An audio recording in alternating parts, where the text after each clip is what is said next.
Hello guys, in this quick video I'm going to show you how to change your search engine on Google Chrome.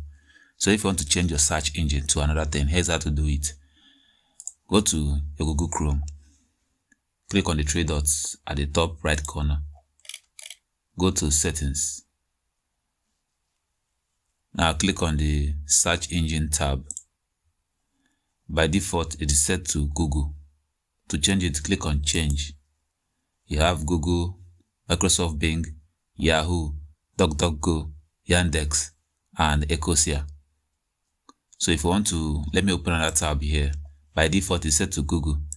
If you change it to Microsoft and click on set at default,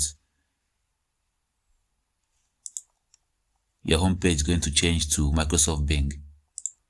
So if you change it to, let's say, Yandex and click on set as default, from now on, you're going to search using Yandex. So that's how you change your search engine in Google Chrome. That's all for this video. See you guys in the next one.